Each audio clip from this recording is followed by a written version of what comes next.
Genesis Kapitulo 10. Ang mga salinlahi ni Yafat.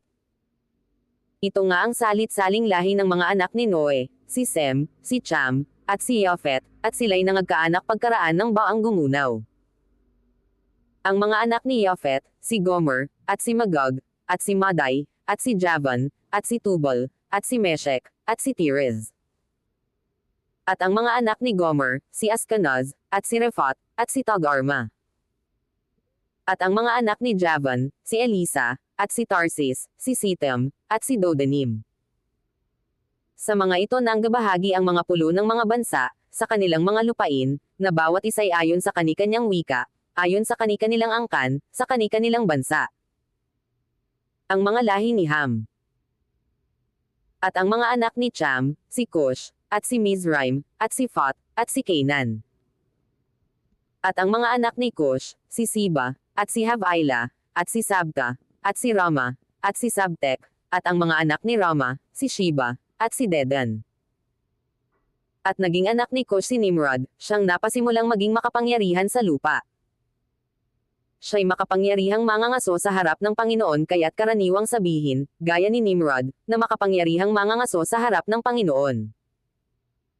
At ang pinagsimulan ng kanyang kaharian ay ang Babel, at ang Erek, at ang Akkad, at ang Kalna, sa lupain ng Shinar. Buhat sa lupaing yaon ay napasa Assyria at itinayo ang Ninive, at ang Rehobotir, at ang Kala. At ang Rey Senador, sa pagitan ng Ninive at ng Kala, na siyang malaking bayan. At naging anak ni Mizraim si Ludam, at si Anamim, at si Lehabim, at si Naphtuhim. At si Pathrusim, at si Kasluam, na siyang pinagbuhatan ng mga Filisteo, at ang Kaptorim.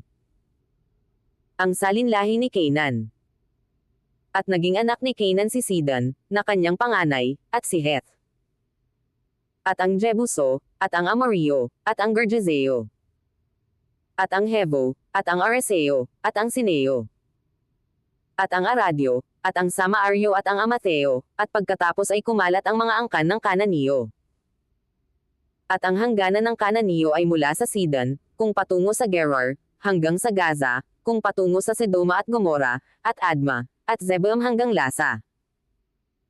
Ito ang mga anak ni Cham, ayon sa kani-kanilang angkan, ayon sa kani-kanilang wika, sa kani-kanilang mga lupain, sa kanilang mga bansa.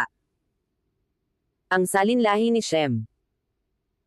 At nagkaroon din naman ng mga anak si Sem, na ama ng lahat ng mga anak ni Heber, na siya ring lalong matandang kapatid ni Yafet. Ang mga anak ni Sem, si Elam, at si Asher, at si Arphaxad, at si Lod, at si Aram. At ang mga anak ni Aram, si Uz, at si Hul, at si Gether, at si Mas. At naging anak ni Arphaxad si Sala, at naging anak ni Sala si Heber. At nagkaanak si Heber ng dalawang lalaki, ang pangalan ng unay Peleg, sapagkat sa mga araw niya'y nahati ang lupa, at ang pangalan ng kanyang kapatid ay Joktan. At naging anak ni Joktan si Almodad, at si Sheleph, at si Hazarmavet, at si Jera. At si Hadoram, at si Uzel, at si Dikla. At si Obal, at si Abimael, at si Sheba. At si Ophir, at si Havilah, at si Jobad, lahat ng ito ay mga naging anak ni Joktan.